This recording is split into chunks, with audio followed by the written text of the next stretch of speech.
the vandalism, to stop the looting.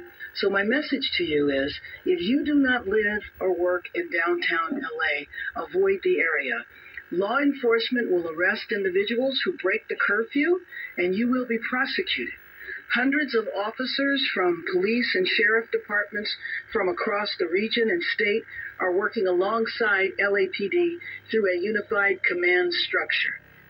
Well, with police increasingly outnumbered, U.S. Marines have been sent in to help restore law and order. 700 troops are reportedly now on Los Angeles streets. That's hot on the heels of a contingent of 4,000 National Guardsmen deployed by President Trump. But the governor of California has criticized the security operation, alleging the American president has inflamed the situation by sending in the military. Donald Trump's government isn't protecting our communities. They're traumatizing our communities. And that seems to be the entire point. He again chose escalation. He chose more force. He chose theatrics over public safety. He federalized another 2,000 Guard members. He deployed more than 700 active U.S. Marines. These are the men and women trained for foreign combat, not domestic law enforcement. We honor their service. We honor their bravery. But we do not want our streets militarized by our own armed forces. Not in L.A., not in California, not anywhere. Democracy is under assault before our eyes. This moment we have feared has arrived. Well, amid the West Coast unrest, Donald Trump paid a visit to a major military base on the other side of the country to celebrate the anniversary of the U.S. Army. Speaking with a backdrop of soldiers in Fort Bragg, he took the opportunity to defend the military deployment to Los Angeles, saying the city is facing a, quote, foreign invasion.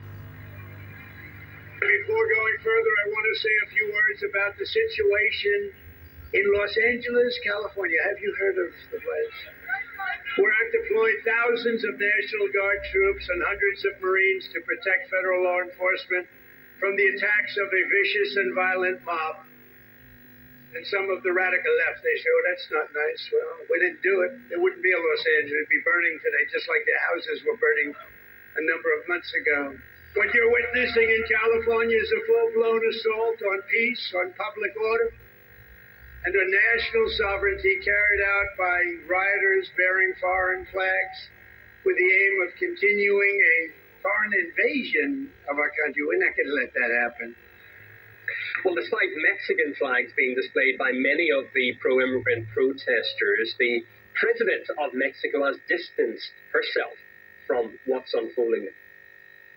We do not agree with violent actions as a form of protest. Burning police cars appears to be more an act of provocation than of resistance. We condemn violence, no matter where it comes from. We call on the Mexican community to act peacefully and not allow itself to be provoked. Well, what started in California has now spread to cities across the U.S., with demonstrators in New York, Chicago, Austin, just some of those taking to the streets. RT correspondent Brina Kosreva picks up the story.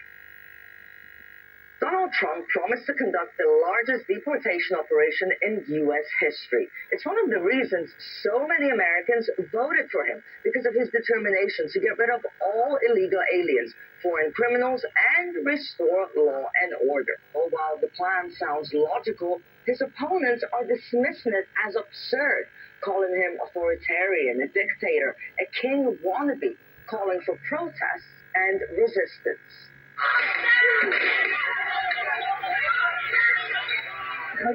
They're here today. This one, City Hall. But these other ones, today.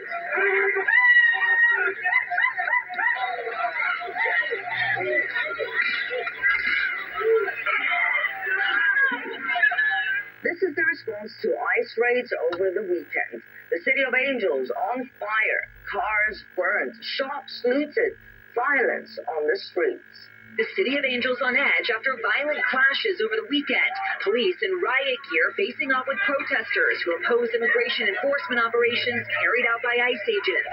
Chaos erupts here in L.A. County. Widespread immigration raids triggering protests from Paramount to downtown.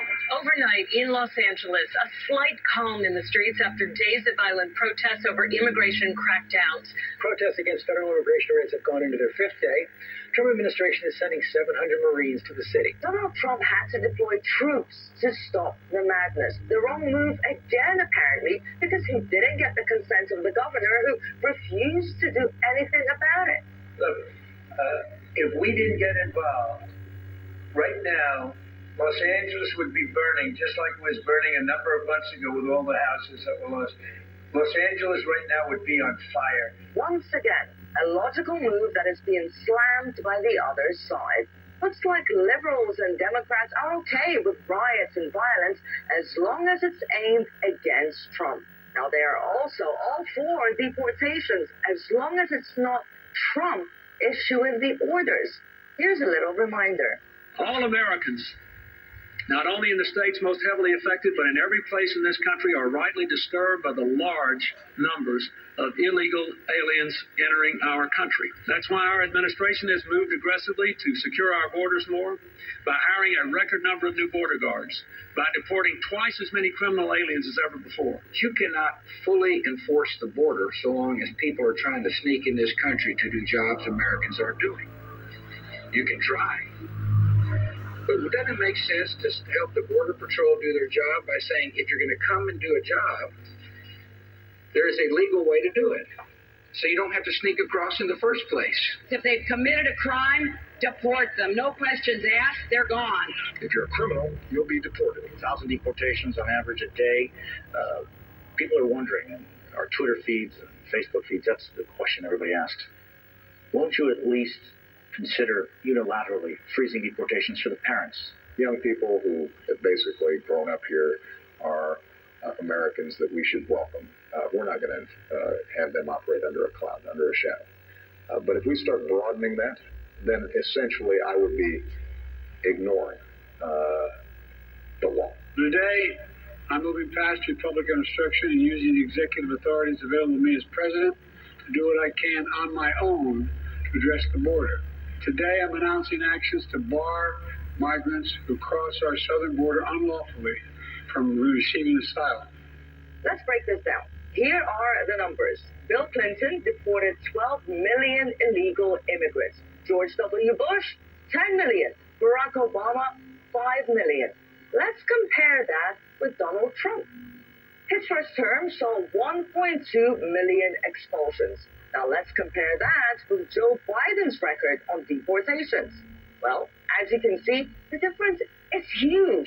4.7 million people in just 4 years. That's over twice as many as were expelled under Trump during his first term. Yet no one cried foul. Now this time around, Trump is promising high numbers. But so far, he's deported just a fraction, only 51,000. So what is the big deal? Well, this time it's Trump, and his opponents can use the issue to their advantage to stage more protests and fuel unrest. Now, reject authoritarianism, a nationwide day of defiance. All that is still to come. Looks like LA was not the tip of the iceberg, but just the beginning, in an issue that has very little to do with illegal immigration and everything to do with trying to bring down Donald Trump.